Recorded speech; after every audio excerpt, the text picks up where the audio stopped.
नमस्कार दोस्तों, स्वागत है आपका एजुकेशन माइंड्स के यूट्यूब चैनल पर।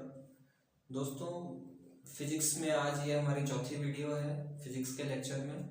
और जैसा कि इससे पिछली वीडियो में हमने न्यूटन की गति का पहला नियम पढ़ लिया था, और आज की इस वीडियो में हम न्यूटन की गति के जो और दो नियम हैं उनको पढ़ेंगे और उसके बाद आगे का जो होगा उसे पढ़ेंगे।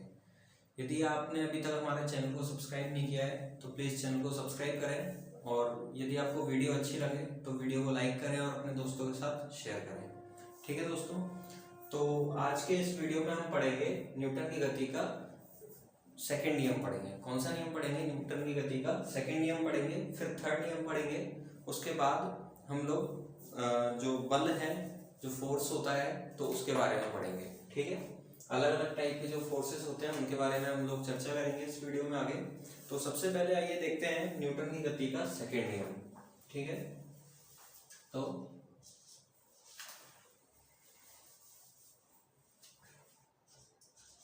न्यूटन का या फिर न्यूटन का गति का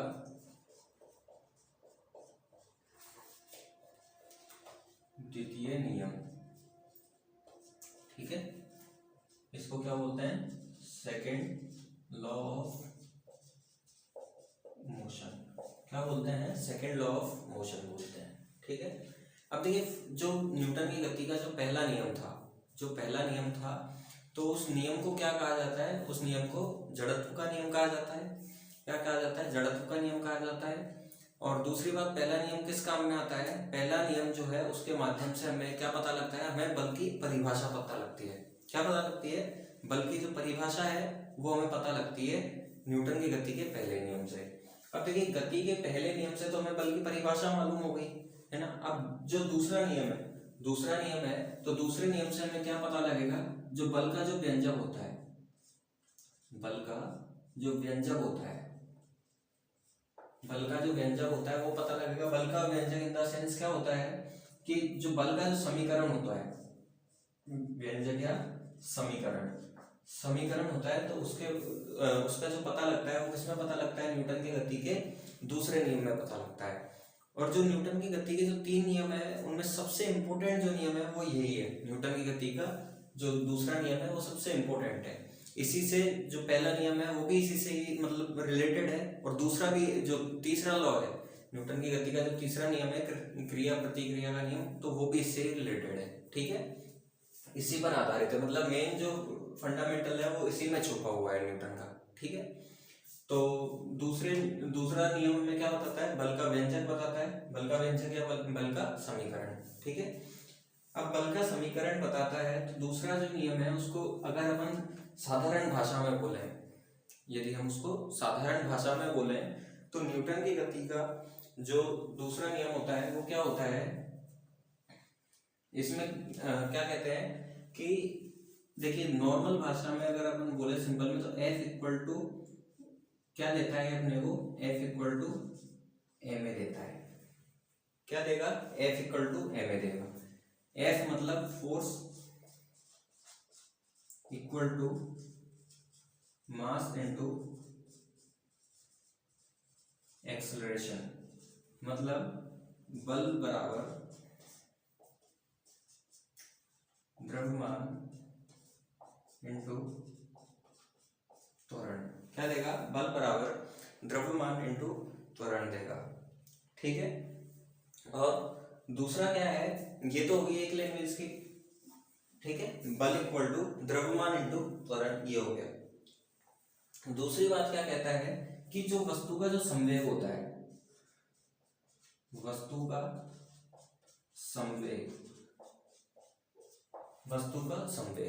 वस्तु के संवेग में जो परिवर्तन होगा, अब मैं आपको आगे बताऊंगा कि संवेग क्या होता है। फिलहाल आप ये देखिए कि न्यूटन की गति का जो द्वितीय नियम होता है, तो वो क्या एक तो क्या बताता है? बल इक्वल टू क्या होता है? द्रव्यमान इनटू त्वरण होता है। मतलब किसी भी वस्तु पर आरोपित जो बल होता है वो किसके बराबर होता है? उस वस्तु का द्रव्यमान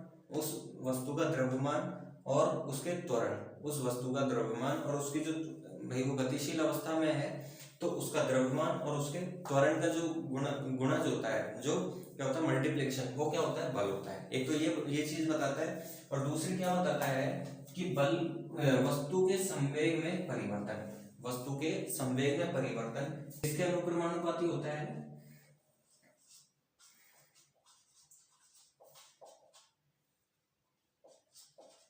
किसके अनुक्रमानुपाती होगा? ये होगा वस्तु पर आरोपित बल के।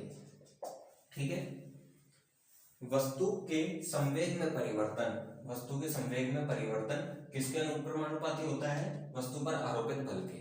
ठीक है, वस्तु के संवेग में परिवर्तन जो होता है वो वस्तु पर आरोपित बल के अनुक्रमानुपाती होता है। ठीक है, दूसरा लॉ का स्टेटमेंट क्या हो गया? वस्तु के संवेग में परिवर्तन वस्तु पर आरोपित बल के अनुक्रमानुपाती होता है। ठीक है, और दूसरी लैंग्वेज में क्या हो गया? F equal to ma, force जो होता है किसी भी वस्तु पर जो आरोपित बल होता है किसके बराबर होता है? किसके बराबर होता है? द्रव्यमान इंटू त्वरण, द्रव्यमान और त्वरण के गुणनफल के बराबर होता है। ठीक है, अब देखिए इसको आगे देखते हैं हम कि मान लो ये तो ये हो गया,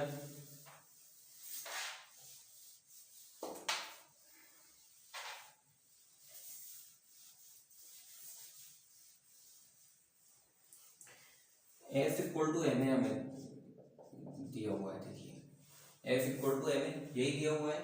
अब मान लीजिए कि अपने पास क्या है? कोई भी ऑब्जेक्ट है, तो कोई भी ऑब्जेक्ट है या ब्रह्मांड में उपस्थित जो भी चीजें हैं, कोई भी चीज है, तो उसका कभी भी द्रव्यमान क्या नहीं हो सकता? शून्य नहीं हो सकता। ब्रह्मांड में उपस्थित किसी भी चीज का द्रव्यमान क्या नहीं हो सकता? शून्य नहीं हो सकता। ठीक है, अब मान लीजिए कि भाई m तो क्या नहीं हो सकता? जीरो नहीं हो सकता।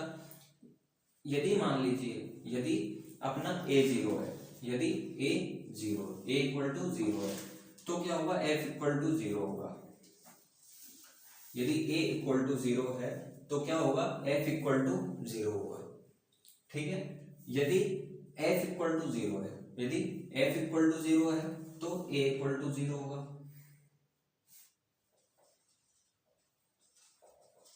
यदि f इक्वल टू जीरो है तो a इक्वल टू जीरो होगा। कैसे होगा? देखिए मान लो a इक्वल टू हमने जीरो माना है, यहाँ पे a इक्वल टू जीरो हो गया, तो f equal to m into zero, तो f इक्वल टू क्या हो गया? जीरो हो गया। ठीक है, यदि मान लो यहाँ पे f जीरो है तो zero equal to m into a। ठीक है, तो क्या हो गया? यहाँ पे क्या हो गया? ma, मतलब फोर्स भाई पूरा ही जीरो हो गया, तो ये तो कोई कंडीशन बनी। तो सबसे मेन कंडीशन क्या होगी कि यदि हमारे पास a इक्वल टू जीरो है तो क्या होगा? f इक्वल टू जीरो होगा। इसका स्टेटमेंट कैसे बनेगा कि मान लो कोई भी वस्तु है, कोई भी वस्तु है, यदि उसका त्वरण शून्य हो जाए, किसी भी वस्तु का यदि त्वरण शून्य हो जाए तो उस पे जो आरोपित बल होता है वो क्या होता है? वो भी शून्य होता है। किसी भी वस्तु का यदि त्वरण शून्य हो जाए तो उस पर जो आरोपित बल होता है वो भी क्या होता है? शून्य होता है। ठीक है, ये हो गया। अब इसमें पढ़ते हैं आगे हम जो संवेग है, जैसे मैं इसमें बताया था ना कि संवेग में जो परिवर्तन की दर है, संवेग में परिवर्तन की दर आरोपित बल के अनुक्रमानुपाती होती है। तो सबसे पहले अपन देखते हैं संवेग क्या होता है। ठीक है, संवेग क्या होता है? संवेग को क्या बोलते हैं? इंग्लिश में क्या बोलते हैं? संवेग को momentum.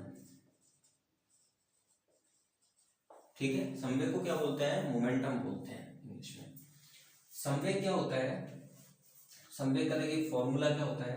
P equal to m into V. ठीक है, P equal to m into we.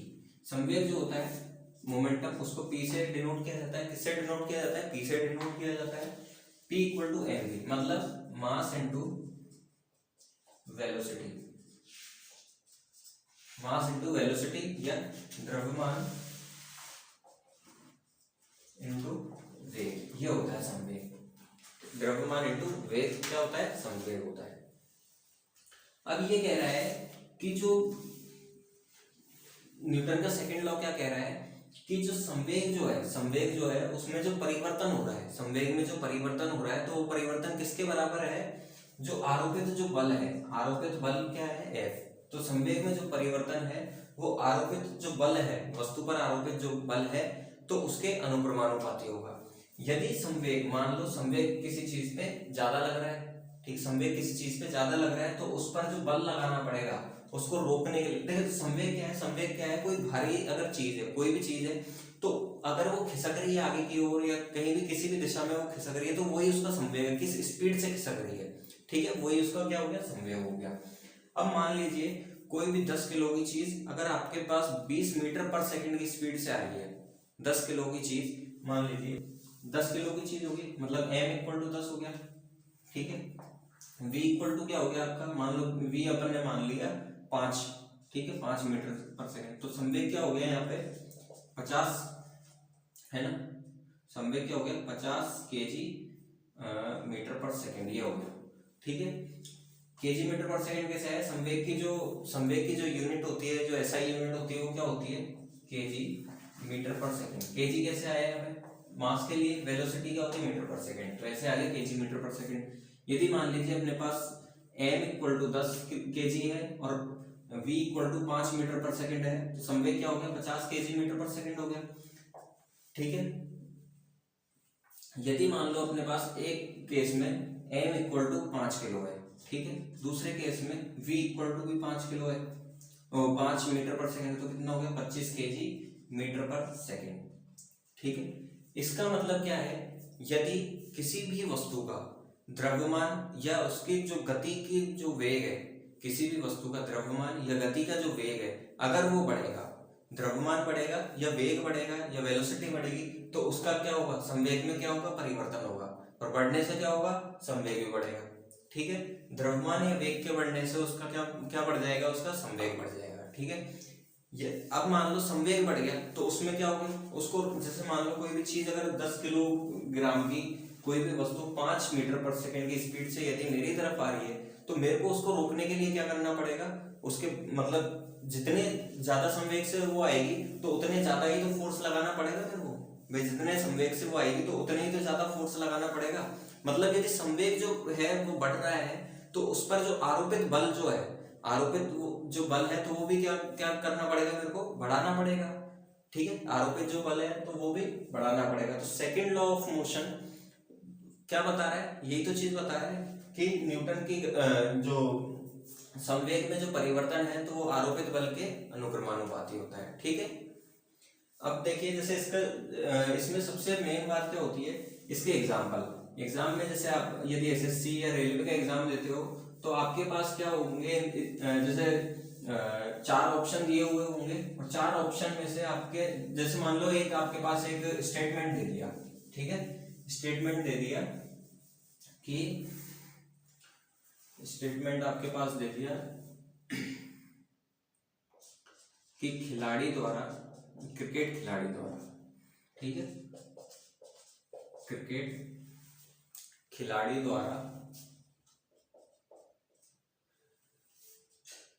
गेंद को कैच करते समय, गेंद को पकड़ते समय हाथ को गेंद के साथ पीछे ले जाना, ठीक है, ये दे दिया आपको।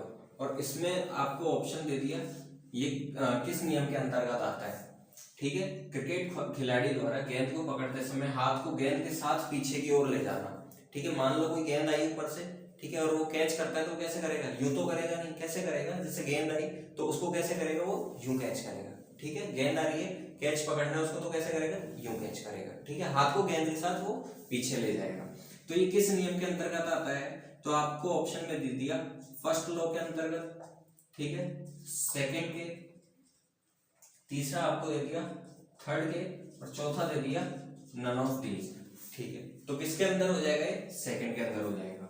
कौन से नियम के अंदर आता है, सेकंड के अंदर आता है। अब कैसे आता है, तो वो मैं आपको समझाता हूँ कि आखिर ये मतलब इसमें सेकंड लॉ जो है खिलाड़ी वाले, इसमें सेकंड लॉ कैसे अप्लाई हो रहा है। तो इसमें कैसे होगा, मान लीजिए कोई बॉल है, ठीक है, तो बॉल का जो अपन मास है, जो द्रव्यमान है, वो अगर मान ले कि वो 1 किलो की, जो 1 किलो की है वो बॉल, ठीक है, और वो 5 मीटर पर सेकेंड से आ रही है, ठीक है। 1 किलो की बॉल है, 5 मीटर पर सेकेंड की स्पीड से आ रही है, तो उसका संवेग कितना हो गया, संवेग 1 × 5, तो 5 kg मीटर पर सेकेंड, ये उसका संवेग हो गया। अब वो आ रही है मान लो, और मैंने उसको अगर यूं रोक लिया, मैंने उसको वहीं रोक लिया, तो क्या होगा, वहीं रोकने से क्या होगा, मेरे हाथ पे एकदम आगे लगेगी, आगे लगेगी, फिर उसको रोकने के लिए मेरे को फोर्स लगाना पड़ेगा, तो मैं यूं लगा रहा हूँ, ठीक है। तो मेरे को उसको रोकने के लिए क्या होगा, ज्यादा फोर्स लगाना पड़ेगा, उसको रोकने के लिए ज्यादा फोर्स लगाना पड़ेगा, ठीक है। यदि मान लो मैं अगर उस बॉल के साथ अपने हाथ को अगर नीचे ले आऊं, अगर बॉल के साथ उस अपने हाथ को नीचे ले आऊं, तो मेरे को जो बॉल यहाँ पे पड़ी और नीचे तक आई, तो उसको बॉल का जो वेलोसिटी है उसको कम करने के लिए मेरे पास टाइम मिल जाएगा, ठीक है, टाइम मिल जाएगा। तो इससे क्या होगा, वस्तु का जो संवेग है, तो उसमें क्या होगा, कुछ कमी आ जाएगी। अब कैसे आ जाएगी, मान लो ये तो हुआ संवेग वस्तु का, अब मेरे को ये तो वस्तु के द्वारा लगाया हुआ संवेग हो गया, अब मैं इसको रोकने के लिए फोर्स लगाऊंगा, तो फोर्स का समीकरण क्या होता है, F = ma, F = ma, m तो ऐसे कैसे रहेगा, a क्या होता है, v/t तो होता है, v/t तो होता है, v क्या होता है, वेलोसिटी अपॉन टाइम होता है v, ठीक है। v इक्वल टू क्या होता है, a इक्वल टू क्या होता है, v/t। अब मान लीजिए किसी भी वस्तु का जैसे यहाँ पे अपन ने माना कि 5 मीटर पर सेकंड की स्पीड से वो आ रही है, 5 मीटर पर सेकंड की स्पीड से वो आ रही है, ठीक है। और मैंने अगर उसको यहाँ पे रोक दिया, या फिर मैं यहाँ पे लाके उसको रोकता हूँ, ठीक है, नीचे लाके उसको रोकता हूँ, तो क्या हो जाएगा कि जो टाइम है भाई, एक जगह अगर मैंने यहाँ पे रोक दिया तो वो तुरंत यहाँ पे उसका संवेग 0 हो जाएगा, 0 हो जाएगा। तो मैंने अगर उसको यहाँ पे रोक दिया तो t = मतलब 0 टाइम में उसका क्या होगा, 0 या कुछ बहुत छोटे से टाइम में क्या हो जाएगी, वो उसका संवेग जो है वो क्या हो जाएगा, 0 हो जाएगा। यदि मैं उसको बॉल के साथ में हाथ को नीचे लाऊं, तो क्या होगा, मेरे को उसको संवेग को कम करने में थोड़ा टाइम मिल जाएगा, तो उससे क्या होगा, मेरे द्वारा जो लगाया हुआ फोर्स होगा तो वो कम होगा। कैसे होगा, देखिए, मान लीजिए यहाँ पे अगर मान लीजिए F = ma, a equal to क्या होता है, v/t होता है। अब मान लीजिए v1 - v2/t, ऐसे मान लेते हैं अपन। v1 क्या है, v1 में मान लेता हूँ कि 5 मीटर जो इसकी स्पीड है तो वो चल रही है, जब स्पीड कितनी है, 5 मीटर। अगर रुक गई तो उसकी क्या हो जाएगी, 0 हो जाएगी, ठीक है। तो चलने पे उसकी स्पीड 5 है, तो इसको अपन v1 ले रहे हैं, रुकने पे 0 है, रुकने पे 0 ही तो होगी, तो अपन इसको 0 ले रहे हैं। m क्या रहेगा, सेम रहेगा। तो इसकी दो कंडीशन बनेगी, दो कंडीशन कैसे बनेंगी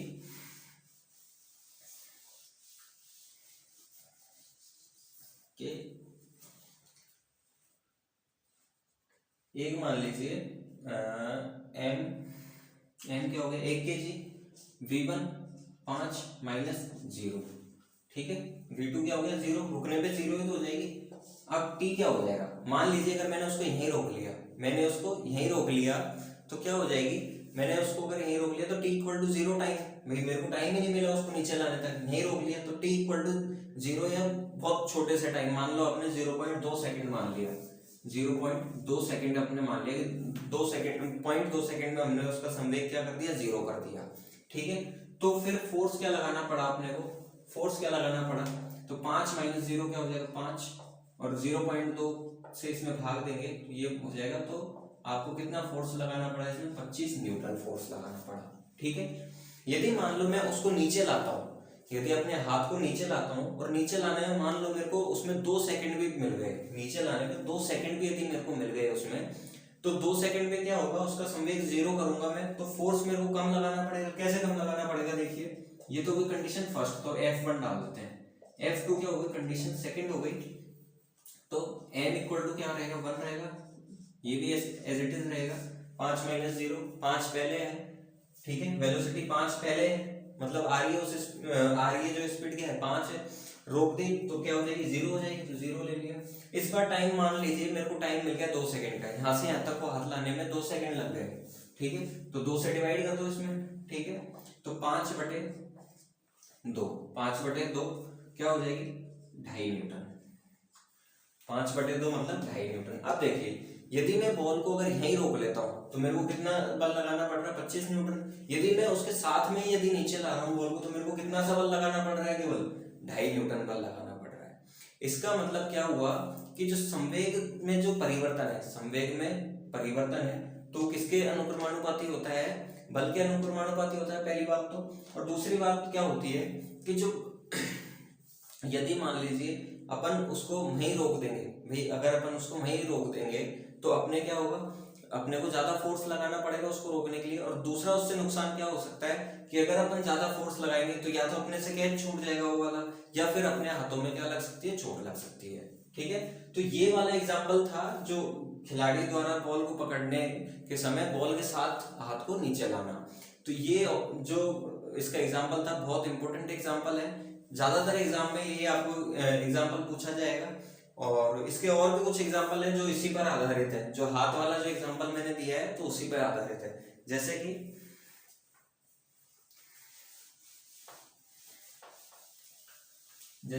एक एग्जाम्पल कौन सा है इसमें कि किसी एथलीट द्वारा जो लंबी कूद या ऊंची कूद होती है, लंबी कूद या ऊंची कूद होती है, तो उसमें जो मिट्टी यूज की जाती है तो वो समतल सतह यूज नहीं की जाती, समतल या कड़क सतह यूज नहीं करते। क्या करते हैं, उसको खोद देते हैं, खोदने के बाद क्या करते हैं, उसको थोड़ी सी वो क्या हो जाती है, मुलायम हो जाती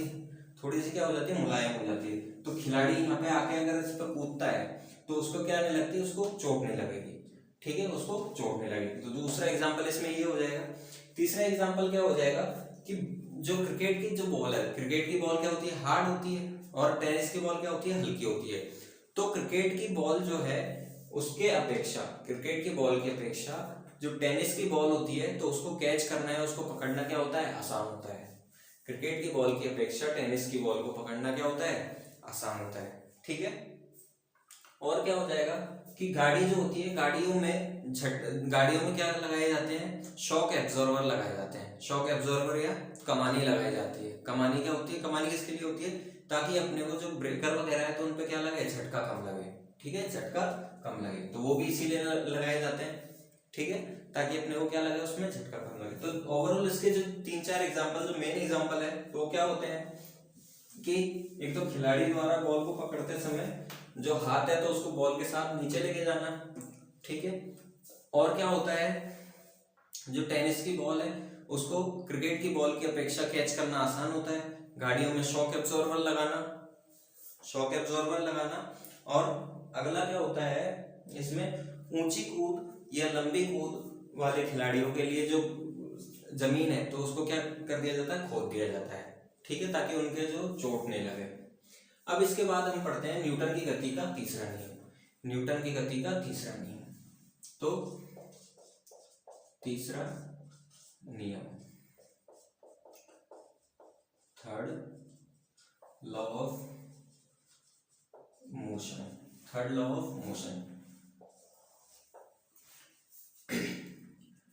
ऑफ मोशन जो है न्यूटन का, इसे क्या कहा जाता है, एक्शन रिएक्शन लॉ भी कहा जाता है। एक्शन रिएक्शन लॉ या क्रिया प्रतिक्रिया का नियम। क्या कहा जाता है, एक्शन रिएक्शन लॉ या क्रिया प्रतिक्रिया का नियम भी कहा जाता है। आपसे यदि पूछ ले कि निम्न में से क्रिया प्रतिक्रिया का नियम कहा जाता है तो किसको कहा जाता है, न्यूटन की गति के तीसरे नियम को कहा जाता है। ठीक है, अब तीसरा जो नियम है उसका स्टेटमेंट क्या है कि हर एक जो क्रिया है तो उसकी एक विपरीत क्रिया होती है, जिसको क्या बोलते हैं, प्रतिक्रिया बोलते हैं। ठीक है, हर एक क्रिया की क्या होती है, विपरीत प्रतिक्रिया होती है। यही क्या होता है, न्यूटन की गति का तीसरा नियम होता है। तीसरा नियम और सबसे आसान जो नियम है वो यही है कि न्यूटन की गति का जो तीसरा नियम है उसे क्या बोलते हैं, क्रिया प्रतिक्रिया का नियम बोलते हैं। ठीक है, इसमें क्या होता है, कोई भी अपन अगर बल किसी भी तरफ लगा रहे हैं, जैसे मान लो मैं इस बोर्ड पर अगर बल लगाता हूँ, यदि बल लगाता हूँ तो ये जो बोर्ड है तो वो भी मेरी तरफ कुछ बल लगा रहा है। ठीक है, अब देखिए मान लीजिए जैसे कोई भी जैसे ये तो हो गई पृथ्वी, ठीक है, पृथ्वी है, इस पे कोई भी अगर चीज इस पे आके गिर रही है, पृथ्वी पर यदि कोई भी चीज आके गिर रही है तो ये क्या होगी, देखिए ये जो है इस बॉल, ये जो बॉल है तो ये क्या कर रही है, नीचे की ओर इस पे क्या लगा रही है, नीचे की ओर इस पे फोर्स लगा रही है, ठीक है। जैसे ये यहाँ पे गिरेगी, जैसे ये यहाँ पे गिरेगी तो ये पृथ्वी की जो सतह है तो उसके द्वारा भी इसको यहाँ पे फोर्स लगाया जाएगा, तो वो क्या करेगी, यहाँ पे रुक जाएगी एकदम से, ठीक है। तो ये क्या हो गया, क्रिया प्रतिक्रिया का नियम हो गया। अब जो रॉकेट वगैरह आपने देखा होगा, रॉकेट का उड़ान भरना, ठीक है, रॉकेट का उड़ान भरना, रॉकेट के उड़ान भरने के अलावा क्या होता है, जैसे मान लीजिए इसके क्रिया प्रतिक्रिया के नियम के एग्जाम्पल अगर अपन देखें तो क्या होता है, जैसे मान लो बंदूक चलाई अपन ने, तो बंदूक चलाते समय जो एकदम जैसे बंदूक चलाया, फायर किया, तो बंदूक क्या करती है, एकदम से पीछे की ओर आ जाती है, बंदूक क्या करती है, एकदम से पीछे की ओर आ जाती है, मतलब गोली आगे चली और प्रतिक्रिया उसकी क्या हुई कि उसने बंदूक पे झटका मारा तो बंदूक क्या हुई, पीछे की तरफ आ गई।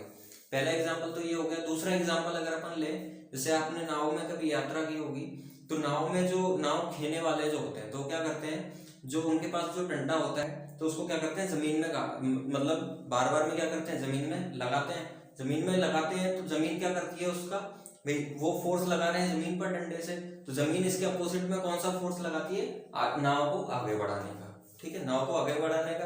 तो ये क्या होगी, हर एक क्रिया के एक विपरीत क्या होती है, प्रतिक्रिया होती है, ठीक है। तीसरा क्या हो गया कि मान लो कुएं से कोई यदि पानी खींच रहा है, कुएं से पानी खींच रहा है, ये हो गया कुआं, इससे यदि कोई पर्सन पानी अगर खींच रहा है यहाँ पे, ठीक है, पानी यदि खींच रहा है तो क्या हो जाएगा, देखिए पानी यदि हम खींच रहा है कोई, और मान लीजिए रस्सी अगर यहाँ से टूट जाए, रस्सी यदि यहाँ से टूट जाए तो क्या होगा, एकदम पानी जो खींचने वाला है तो क्या होगा, इस दिशा में गिर जाएगा, पानी खींचने वाला क्या होगा, इस दिशा में गिर जाएगा, और जो बाल्टी है तो वो नीचे चली जाएगी, ठीक है। अब इसमें क्रिया प्रतिक्रिया कैसे लागू हुआ, देखिए पानी खींचने वाला क्या कर रहा है, इधर की ओर इसमें फोर्स लगा रहा है, पानी खींचने वाला क्या कर रहा है, इधर से इसकी ओर फोर्स लगा रहा है, ठीक है। अब बाल्टी मान लीजिए एकदम से टूट गई, रस्सी रस्सी एकदम से टूट गई, रस्सी एकदम से टूट जाएगी तो क्या करेगा, फोर्स तो लगा ही है, रस्सी टूट गई तो अचानक एकदम इसका फोर्स कम हो जाएगा और वो नीचे गिर जाएगा। तो ये होती है क्रिया प्रतिक्रिया का नियम। अब इसमें और भी एग्जांपल आते हैं, जैसे एक क्रिया प्रतिक्रिया के नियम में एक क्या आता है, आपने सुना होगा संवेग संरक्षण का नियम। क्या आता है, संवेग संरक्षण का नियम। क्रिया प्रतिक्रिया के नियम में क्या आएगा, संवेग संरक्षण का नियम, या इसको क्या बोलते हैं, लॉ ऑफ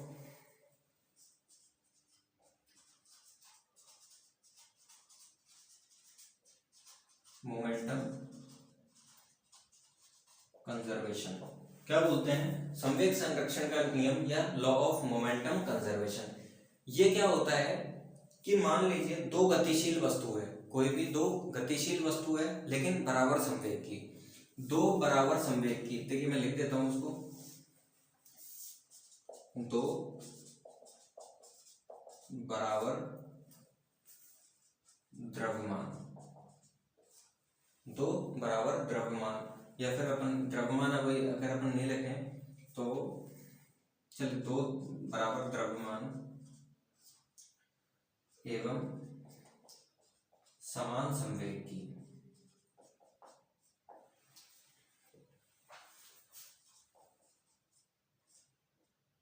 वस्तुओं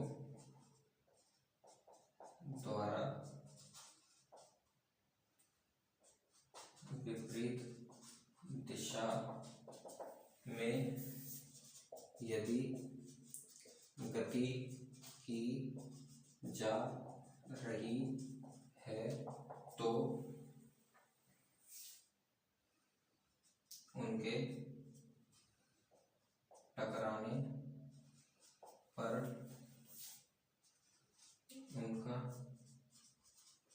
संवेग उस क्षण में शून्य या संरक्षित हो जाएगा। ठीक है, क्या कह रहा है कि दो बराबर द्रव्यमान या बराबर संवेग की, दो बराबर द्रव्यमान या बराबर संवेग या बराबर वेग की जो वस्तुएं हैं, यदि वो एक दूसरे की तरफ यदि आ रही है, एक दूसरे की तरफ यदि वो आ रही है, तो क्या होगी कि उनमें यदि टक्कर होती है, दो बराबर संवेग या बराबर द्रव्यमान या बराबर वेग वाली वस्तुएं यदि एक दूसरे की तरफ आ रही है, तो क्या होगी, उनके टकराने पर जो है, उनके टकराने पर क्या होगा, वो अचानक से रुक जाएगी, वो अचानक से रुक जाएगी। क्यों रुक जाएगी? क्योंकि उनका क्या होगा, संवेग क्या होगा, उनमें टकराने पर उस क्षण पे क्या होगा, संवेग या तो शून्य हो जाएगा या संरक्षित हो जाएगा। ठीक है, तो वो टकराने पे क्या होगी, वो रुक जाएगी। अब यदि मान लीजिए द्रव्यमान और जो उनका वेग है, द्रव्यमान और वेग है, अगर वो अलग है, द्रव्यमान और वेग जो है वो अलग है, तो उस कंडीशन में क्या होगा, तो उस कंडीशन के लिए अपन देखते हैं, जैसे सबसे अच्छा जो उसका एग्जांपल है वो क्या है, रॉकेट।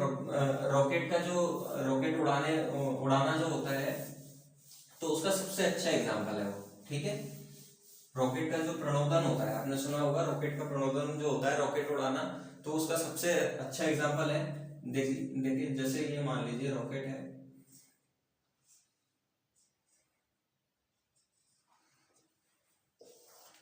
अब रॉकेट उड़ता कैसे है कि रॉकेट में यहाँ पे गैस भरी होती है, यहाँ पे गैस भरी होती है। अब रॉकेट के उड़ाने के लिए क्या करते हैं, यहाँ से गैस इसमें से निकलती है। ठीक है, गैस क्या होती है, बहुत अधिक वेलोसिटी है, ज्यादा वेग के साथ क्या होगा, इसमें गैस निकलेंगी बाहर। गैस निकलने से क्या होगा, गैस जो है वो जमीन पे फोर्स बनाएगी, गैस क्या होगी, जमीन पे बल लगाएगी, और जैसे वो बल लगाएगी, जैसे वो जमीन पे बल लगाएगी, तो बल लगाने से क्या होगा, जमीन द्वारा एक बल उनपे, जमीन द्वारा एक बल लगाया जाएगा। जैसे गैस जो है वो जमीन से टकराएगी और जमीन पर बल लगाएगी, तो जमीन द्वारा भी एक फोर्स लगाया जाएगा, जमीन द्वारा भी एक विपरीत दिशा में फोर्स लगाया जाएगा, और वो फोर्स इतना ज्यादा होगा कि वो क्या होगा, इस रॉकेट को ऊपर की ओर धकेलेगा, इस रॉकेट को क्या होगा, वो ऊपर की ओर धकेलेगा। ऊपर की ओर धकेलने से क्या होगा, ये रॉकेट उड़ने लगेगा। ठीक है, और जैसे जैसे इसमें गैस बाहर निकली तो इसका क्या होगा, वजन कम होता जाएगा। गैस बाहर निकलने से क्या होगा, इसका वजन कम होता जाएगा, जैसे जैसे इसका वजन कम होगा तो वैसे वैसे उसकी स्पीड जो है वो, मतलब स्पीड बढ़ती जाएगी, या फिर उसके त्वरण में जो है वो चेंज आते जाएंगे। ठीक है, तो ये तो हो गया सबसे अच्छा जो इसका एग्जांपल है, रॉकेट प्रणोदन। रॉकेट प्रणोदन, ठीक है, रॉकेट प्रणोदन इसका क्या है, सबसे अच्छा एग्जांपल है संवेग संरक्षण का या क्रिया प्रतिक्रिया के नियम का। ठीक है, अब मान लीजिए इसका दूसरा एग्जांपल अगर अपन लें कि यदि दो समान द्रव्यमान की जो बॉल है, मान लीजिए इसका एक केजी इसका द्रव्यमान है और इसका भी 1 केजी द्रव्यमान है। ठीक है, 1 केजी द्रव्यमान इस बॉल का है, 1 केजी द्रव्यमान इस बॉल का है, और ये आपस में यदि टकराती है, आपस में यदि टकराती है, इसकी मान लीजिए वेलोसिटी 5 मीटर पर सेकंड है और इसकी भी 5 मीटर पर सेकंड है, तो इनका क्या हो गया, जो संवेग है P = mv, तो इसका भी 5 केजी मीटर पर सेकंड हो जाएगा, और इसका भी क्या हो जाएगा, संवेग 5 केजी मीटर पर सेकंड हो जाएगा। मतलब दोनों के क्या हो गए, संवेग समान हो गए, संवेग क्या हो गए, समान हो गए। संवेग समान होने पे क्या होगा, ये आपस में यदि टकराती है, आपस में यदि टकराती है, तो जहां पर जिस पॉइंट पर ये टकराएगी तो उस जगह ये आपस में आके रुक जाएगी। ठीक है, टकराने के बाद क्या होगी, ये आपस में रुक जाएगी। क्यों रुक जाएगी, क्योंकि इसका भी संवेग इतना ही है, भाई इसका भी संवेग इतना ही, 5 केजी मीटर पर सेकंड का संवेग इसका है, तो ये टकराई यहाँ पे, और इतना ही इसका है, तो दोनों क्या करेगी, एक दूसरे को धकेलेगी नहीं, दोनों, क्योंकि दोनों तरफ बराबर फोर्स लगा रही है ना, तो एक दूसरे को क्या नहीं करेगी, धकेलेगी नहीं, उसके कारण क्या होगा, ये एक जगह पे रुक जाएगी। यदि मान लीजिए इसकी जगह पे ये बॉल यदि 2 केजी की होती और ये 1 केजी की होती, ये 2 की होती और ये 1 की होती, तो उससे क्या होता है, 2 × 5, तो इसका संवेग कितना हो जाता, 10 केजी मीटर पर सेकंड हो जाता, इसका कितना रहता, 5 केजी मीटर पर सेकंड। तो उससे क्या होता है, इसके इस वाली बॉल के द्वारा जो लगाया हुआ फोर्स है, इसके द्वारा जो लगाया हुआ फोर्स है, तो वो क्या होता, ज्यादा होता, और ऐसी कंडीशन में यदि ये टकराती हैं ये दोनों बॉल, तो उसके टकराने पे क्या होता कि ये वाली बॉल में ज्यादा ताकत है, तो ये क्या करती है उसको, मतलब उस दिशा में टकराने पे यदि ये टकराती है आपस में, तो ये जो बॉल है तो इस वाली बॉल को उस दिशा में ले जाती, उस दिशा में धकेल देती। यदि ये 1 kg की ही है, यदि ये दोनों बराबर ही है, तो क्या होगी, टक्कर के बाद में ये वहां पे क्या करेगी, रुक जाएगी एक जगह पे। ठीक है, आगे इसका हम देखते हैं। जैसे बंदूक द्वारा बंदूक से गोली चलाना, एक एग्जांपल इसका क्या है, बंदूक से गोली चलाना। मान लीजिए ये बंदूक है, ठीक है, इससे यहाँ पे गोली चलाई जा रही है। ठीक है, बंदूक से गोली यदि चलाई जाती है तो क्या करती है, गोली तो इस दिशा में निकलती है, गोली इस दिशा में निकलती है, लेकिन गोली के निकलने का जो वेग होता है वो इतना ज्यादा होता है कि जो बंदूक को वो क्या करता है, पीछे की ओर धकेलता है। बंदूक को क्या करता है, वो पीछे की ओर धकेलता है। ठीक है, बंदूक को क्या करता है, पीछे की ओर धकेलता है। तो ये तो हुई इसकी क्रिया, और ये क्या हो गई, इसके लिए प्रतिक्रिया हो गई। ठीक है, ये तो हुई क्रिया इस दिशा में, और प्रतिक्रिया किस दिशा में हुई, इस दिशा में। तो ये भी किसके अंदर आता है, अपने न्यूटन की गति के तीसरे नियम के अंदर आता है। ठीक है, अब ये पीछे जो बंदूक है, यदि उसको पीछे ये धकेलती है तो उससे क्या करती है, जो बंदूक चलाने वाला है तो उसके कंधे में या हाथ में चोट लग जाएगी। तो उसके लिए वो क्या करता है, जो बंदूक चलाने वाला जो होता है वो बंदूक को अपने इस कंधे के सहारे चलाता है। ठीक है, कंधे के सहारे चलाता है, और वो झटका इतनी तेज तो नहीं होता भाई, ज्यादा तेज भी नहीं होता इतना कि भाई कंधा, जैसे बंदूक का जो वजन है, बंदूक का जो वजन है वो ज्यादा होता है। ठीक है, बंदूक का जो वजन है तो वो ज्यादा होता है, तो उससे क्या होता है, जो बंदूक को झटका है, झटका कम लगता है। ठीक है, अगर बंदूक का वजन इसमें कम होता, बंदूक का वजन इसमें कम होता, तो कम होने के कारण क्या होता, जो गोली द्वारा जो फोर्स विपरीत दिशा में लगाया जा रहा है तो वो ज्यादा होता। तो ज्यादा होने के कारण क्या होता, कंधे में चोट लगने की संभावना रहती। तो इसलिए क्या किया, बंदूक के वजन को क्या क्या किस लिए बढ़ाया जाता है, किस लिए ज्यादा किया जाता है, ताकि जो विपरीत दिशा में जो बल लगे, विपरीत दिशा में यदि बल लगे तो उससे कंधे को नुकसान नहीं पहुंचे। ठीक है, कंधे को या हाथ में कोई नुकसान नहीं हो, इसलिए बंदूक का वजन क्या होता है, ज्यादा होता है। ठीक है, तो ये भी किस नियम के अंतर्गत आता है, न्यूटन की गति के तीसरे नियम के। अब देखिए आगे हम इसमें पढ़ते हैं जो बल होते हैं। ठीक है, बल की परिभाषा पढ़ते हैं, और बल कितने प्रकार के होते हैं ये भी हम पढ़ते हैं इसमें। गति के नियम आपको आसानी से समझ में आ गए होंगे। जैसे कि इसको अगर हम नॉर्मल भाषा में अगर देखें, एक बार ऊपर से उसको देख लेते हैं कि फर्स्ट लॉ, सेकंड और थर्ड लॉ। पहले नियम में क्या बताया है, पहले नियम में बल की परिभाषा, बल की परिभाषा बताइए, और इसको क्या बोलते हैं, जड़त्व का नियम, जड़त्व का नियम बोलते हैं। ठीक है, जड़त्व का नियम बोलते हैं। दूसरे नियम में क्या बताया है, बल का व्यंजक। क्या बताया, बल का व्यंजक बताया गया है दूसरे नियम में हमें। ठीक है, और इसमें क्या क्या किया गया है, बल की डेफिनेशन बताइए, F=ma। ठीक है, ये हो गया बल का व्यंजक F=ma। और दूसरा क्या बताया कि संवेग में जो परिवर्तन है, संवेग में परिवर्तन, संवेग में परिवर्तन उस पर आरोपित बल के अनुक्रमानुपाती होता है। ठीक है, एक ये होता है। तीसरे नियम में हमें क्या बताया है, बल, ये तीसरा नियम क्या कहते हैं, तीसरे नियम को एक्शन रिएक्शन लॉ या क्रिया प्रतिक्रिया नियम।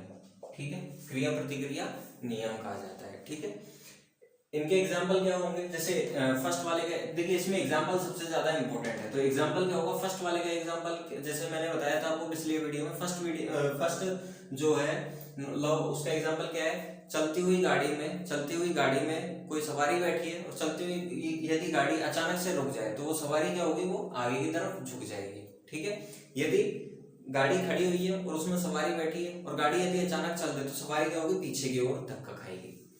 इसमें क्या है कि खिलाड़ी द्वारा बॉल को कैच करते समय हाथों को बॉल के साथ नीचे लेके जाना। ठीक है, इसमें क्या है, यहाँ पे क्या होगा, बंदूक से गोली छोड़ना, ये बंदूक से गोली चलाना, नाव खेना। ठीक है, ये सारी चीजें किसमें आती है, न्यूटन के थर्ड लॉ में आती है। इसके बाद हम पढ़ते हैं बल की परिभाषा के बारे में, और बल कितने प्रकार के होते हैं ये भी पढ़ते हैं।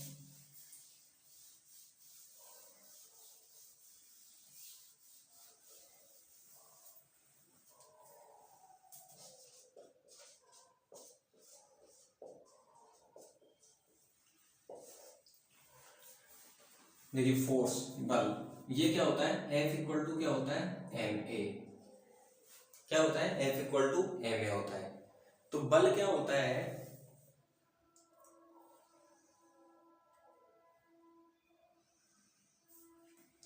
बल क्या होता है कि कोई भी चीज, बल क्या होता है, कोई भी चीज है तो यदि वो विरामावस्था में है, कोई भी चीज है और वो विरामावस्था में है या फिर एक जगह पे रुकी हुई है, तो उसमें मतलब ऐसा बल, देखिए इसको अगर लैंग्वेज में बोले तो बल एक ऐसा एक्सटर्नल फोर्स है या एक ऐसा बाह्य कारक है जो क्या करता है, किसी भी विराम में उपस्थित किसी भी चीज को क्या करता है, गतिशील अवस्था में लाने की क्या करता है, कोशिश करता है। ये मान लीजिए कोई भी चीज है, ठीक है, ये कोई भी बॉक्स है मान लीजिए और ये जमीन पे रखा हुआ है।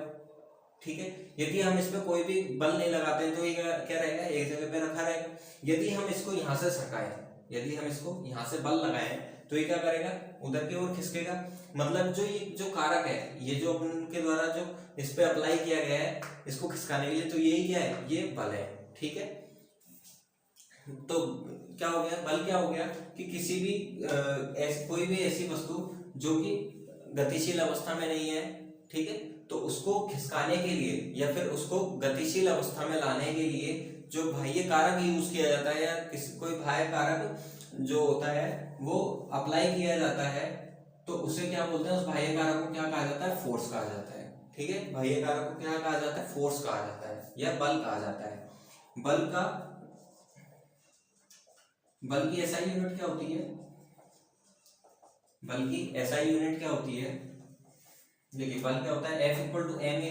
तो m क्या होता है आपके पास, kg। भाई एसआई यूनिट्स में जो द्रव्यमान होता है उसकी इकाई क्या होती है, kg होती है, और एक्सेलरेशन की क्या होती है, मीटर पर सेकंड स्क्वायर। क्या होती है, मीटर पर सेकंड स्क्वायर। तो बल की एसआई यूनिट क्या होगी, kg मीटर पर सेकंड स्क्वायर होगी। ठीक है, दूसरी बात, इसको क्या बोलते हैं, इसको न्यूटन को बोलते हैं। ठीक है, एसआई यूनिट में इसका एक मात्रक और क्या होता है, न्यूटन होता है। बल्कि एसआई यूनिट केजी मीटर पर सेकेंड स्क्वायर भी होती है और इसी को क्या लिखा जाता है, न्यूटन लिखा जाता है। तो आपसे यदि कोई पूछ ले कि बल की एसआई यूनिट क्या होती है, तो बल की एसआई यूनिट क्या होती है, न्यूटन होती है। दूसरा इंपॉर्टेंट सवाल एग्जाम में क्या आता है कि बल की, अब देखिए ये तो एसआई यूनिट हो गई, लेकिन दूसरा क्या पूछा जाता है कि बल की सीजीएस पद्धति में सीजीएस यूनिट या सीजीएस मात्रक क्या होता है, बल का सीजीएस मात्रक। तो सीजीएस मात्रक क्या होता है, डाइन। क्या होता है, डाइन। बल का सीजीएस मात्रक क्या होता है, डाइन, DYNE। बल का सीजीएस मात्रक क्या होता है, डाइन होता है। ठीक है, और 1 न्यूटन इक्वल टू क्या होता है, 10⁵ डाइन। क्या होता है, 1 न्यूटन इक्वल टू क्या होता है, 10⁵ डाइन होता है। ठीक है दोस्तों, यदि हम देखें आगे कि बल कितने प्रकार के होते हैं, बल कितने प्रकार के होते हैं, तो मेनली जो होते हैं बल कितने प्रकार के होते हैं, मेनली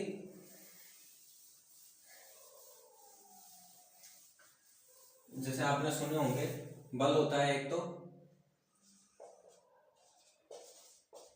स्थिर वैद्युत बल। क्या होता है, स्थिर वैद्युत बल होता है। ठीक है, गुरुत्वाकर्षण बल होता है, गुरुत्वाकर्षण बल होता है। कौन सा होता है, स्थिर वैद्युत बल या चुंबकीय बल। स्थिर वैद्युत बल या चुंबकीय बल या विद्युत जो इलेक्ट्रोमैग्नेटिक फोर्स इसे बोलते हैं, इसको क्या बोलते हैं, गुरुत्वाकर्षण बल। ठीक है, गुरुत्वाकर्षण बल क्या होता है, पृथ्वी द्वारा लगाए जाने वाला जो बल होता है वो क्या होता है, गुरुत्वाकर्षण बल होता है। ठीक है, और दो स्थिर सतहों द्वारा स्थिर सतह द्वारा लगाए जाने वाला बल, स्थिर सतह द्वारा आपस में सतहों द्वारा जो लगाए जाने वाला बल होता है वो कौन सा होता है, स्थिर वैद्युत बल होता है। ठीक है, कौन सा होता है, स्थिर वैद्युत बल होता है। अब इन बल के भी स्थिर वैद्युत बल के भी अलग अलग प्रकार होते हैं, स्थिर वैद्युत बल के अलग अलग प्रकार होते हैं जिनको हम अपने आने वाले नेक्स्ट वीडियो में पढ़ेंगे। ठीक है दोस्तों, और आज की इस वीडियो को हम यही समाप्त करते हैं। अगली जो वीडियो हमारी आएगी तो पूरे बल के बारे में जो परिभाषा है, बल की परिभाषा, बल के अलग अलग प्रकार, घर्षण बल और जो भी अलग अलग टाइप के जो बल हैं, अपकेंद्रीय बल, अभिकेंद्रीय बल, तो उनके बारे में हम पूरा एक अलग से वीडियो बनाएंगे। अगला लेक्चर उसी के बारे में होगा पूरा। और आज के इस वीडियो में हमने न्यूटन का सेकेंड लॉ और थर्ड लॉ फिनिश किया है। अगर आपको ये वीडियो अच्छा लगा हो और आपको इसमें समझ में आया हो तो इस वीडियो को लाइक करें, शेयर करें। ठीक है, और चैनल को सब्सक्राइब करें दोस्तों। Thank you.